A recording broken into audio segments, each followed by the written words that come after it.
ফেসিসদের প্রচারণার তো অনেক বেশি বয়স না, এবং ফেসিসদের প্রচারণা তো আসলে অন্যরা আলাদা করতে পারে, যেমন আওয়ামী লীগ আমলে আমরা আলাদা করতে পারতাম। আপনি যদি ফেসিসদের প্রচারণা বলে কারো জবান বন্ধ করতে চান, এটি আসলে খুব ঠিক কাজ হবে কিনা, আপনার কাছে আমার এটি প্রশ্ন। না দেখুন, এখন তাহলে আপনাকে আরো মূল জায়গায় আসতে হবে যে আওয়ামী লীগ কি রাজনৈতিক কার্যক্রম এই মুহূর্তে করতে পারবে কিনা, বাক স্বাধীনতা বা রাজনৈতিক স্বাধীনতার কথা বলে। এখন আওয়ামী লীগ ফ্যাসিজমের সাথে জড়িত, গণহত্যার সাথে জড়িত, এবং তার বিচার প্রক্রিয়া চলছে।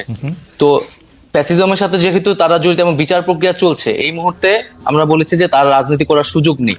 তা আওয়ামী লীগ দল হিসেবে যেহেতু তার রাজনীতি করার সুযোগ নেই, তার আদর্শ প্রচারণা করাও আসলে সুযোগ নেই। তো সেই জায়গা থেকেই না, সেটি আপনাদের সিদ্ধান্ত। আওয়ামী লীগ যেমন মানে তার সরকারের নির্বাহী সিদ্ধান্তে সে জামাত ইসলামের রাজনীতি নিষিদ্ধ করেছিল, আপনারাও সেটি করতে পারেন, কিন্তু সেটি আপনার মুখে বলছেন কেন আওয়ামী লীগের রাজনীতি নিষিদ্ধ ঘোষণা করেন?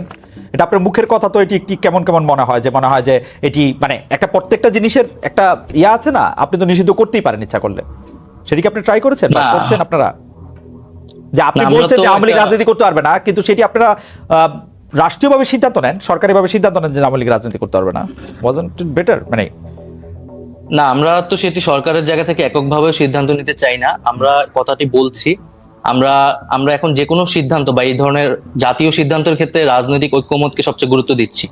ফলে রাজনৈতিক অন্যান্য দলগুলোরও এই বিষয়ে মতামতের প্রয়োজন আছে।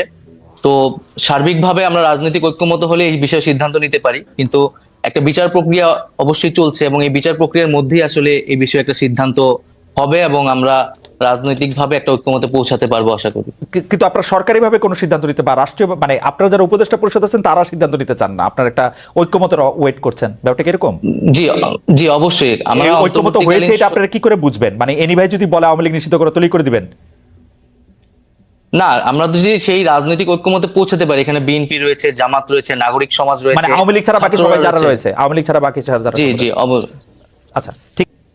এটা শুধু আমরা বিএনপির নেতাকর্মী সেটা বললে খুবই ভুল হবে। সাধারণ মানুষ সেখানে অনেক ত্যাগ স্বীকার করেছে, এবং কাঙ্ক্ষিত লক্ষ্যে পৌঁছার জন্য আমরা বারবার চেষ্টা করেছি, আঘাতপ্রাপ্ত হয়েছি, বাধাপ্রাপ্ত হয়েছি।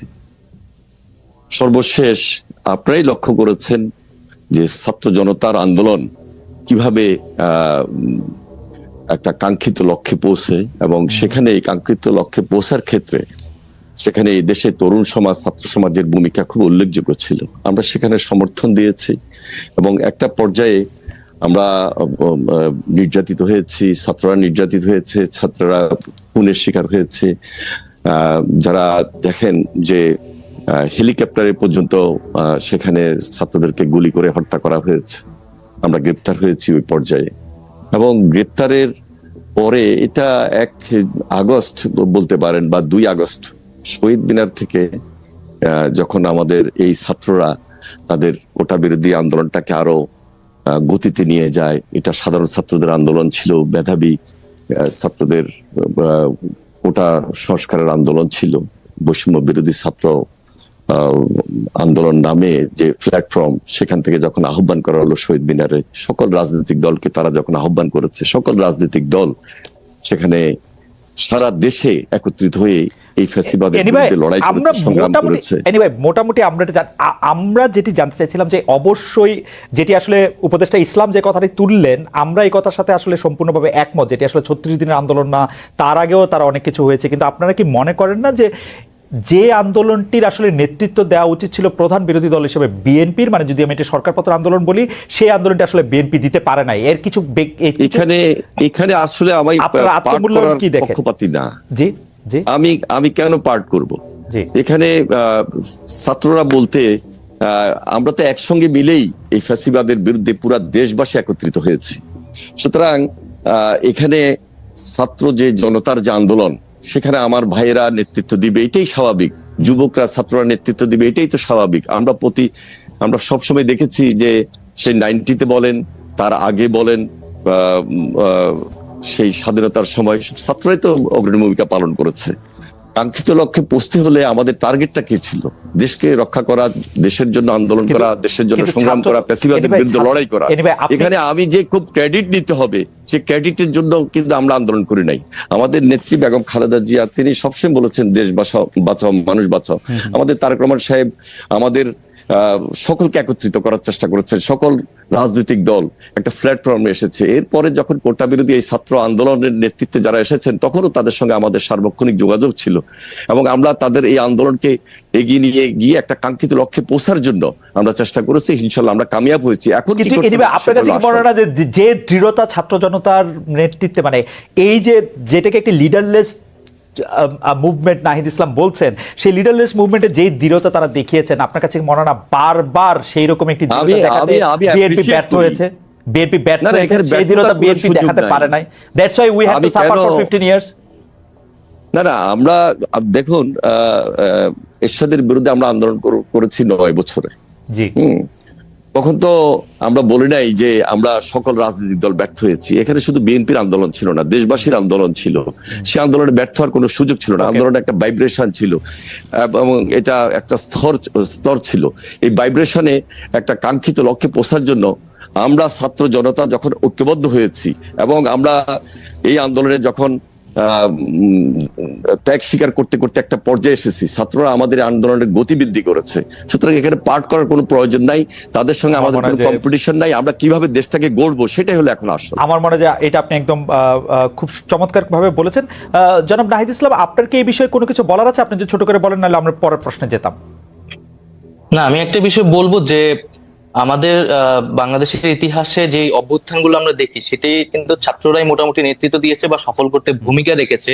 সেটা 69 বলেন 90 বলেন, কিন্তু এবারে আন্দোলনে গুণগত পরিবর্তনটা হচ্ছে 69 বলেন 90 বলেন, সেই সময়ের অভ্যুত্থান ছাত্ররা নেতৃত্ব দিলেও সামনে কিন্তু একটা রাজনৈতিক শক্তি ছিল, রাজনৈতিক দলগুলোর একটা প্ল্যাটফর্ম ছিল, যারা পরবর্তীতে ক্ষমতাটা নিয়েছে।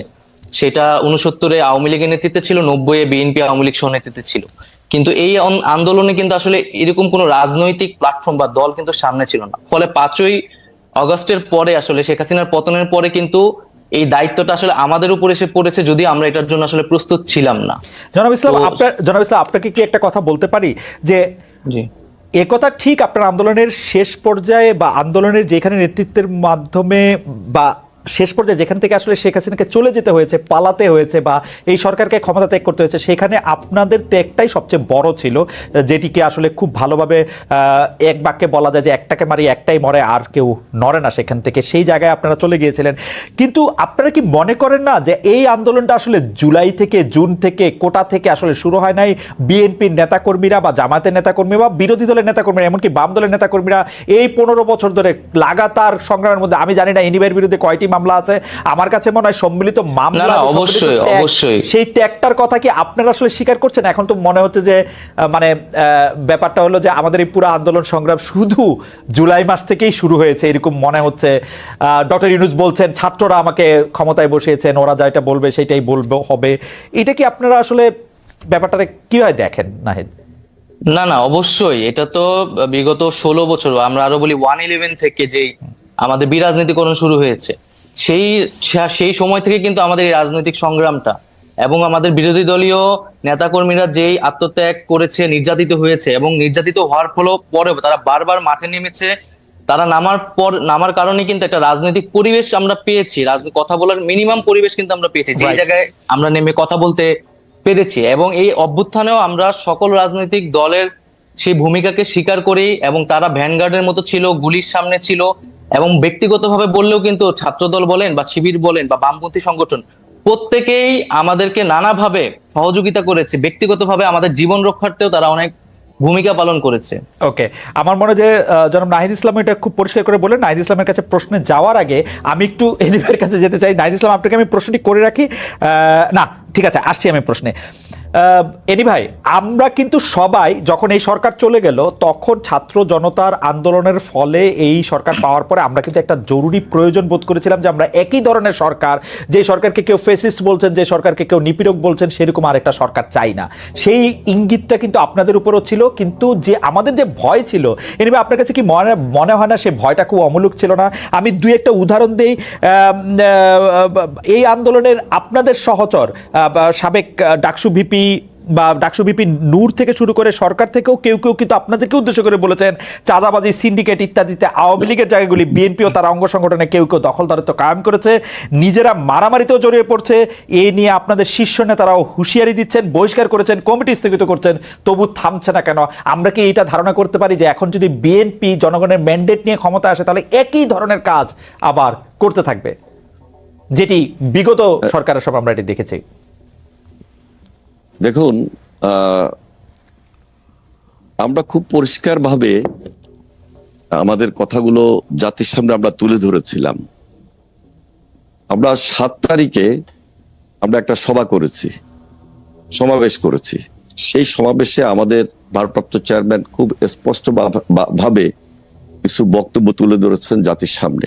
অনেকে সেই সমাবেশটা নিয়েও তখন চিন্তা বলেছিল যে এই মুহূর্তে সভাটা না করলে হয়তো হতো, কিন্তু একটা বৃহৎ দলের কিছু মেসেজ আমাদের ওই মুহূর্তে থাকার দরকার ছিল, এবং সেই মেসেজগুলো পরবর্তীতে সত্যি হয়েছে যে আমাদের যে দিক নির্দেশনা যে আমাদের এই জাতির সামনে, সেখানে বিএনপি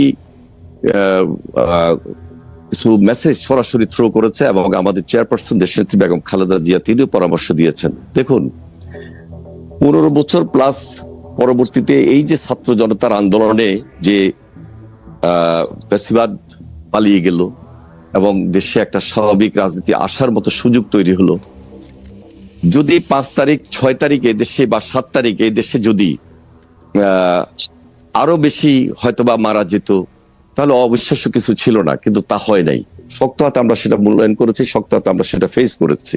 এবং 7 তারিখে আমাদের ভারপ্রাপ্ত চেয়ারম্যানের মেসেজটা এমনই ছিল যে কোনোভাবে যে আমাদের কোনো দলীয় নেতাকর্মী অথবা বিএনপির নামে যদি কেউ কোনো চাঁদাবাজিতে যায় বা কোনো ধরনের প্রতিশোধ স্পৃহা নিয়ে সেখানে আঘাত করতে যায়, তাহলে কিন্তু আমরা সরাসরি পার্টির তার বিরুদ্ধে ব্যবস্থা গ্রহণ করব, এবং সেই ব্যবস্থা আমরা নিয়েছি। এমনও আপনারা অনেকখানি লক্ষ্য করেছেন যে আমাদের দলের নামে কেউ যদি কোনো ধরনের উচ্ছৃঙ্খল বা বিশৃঙ্খল আচরণে জড়িত হয় তার বিরুদ্ধে আমরা মামলাও করেছি, গ্রেপ্তারও করেছি।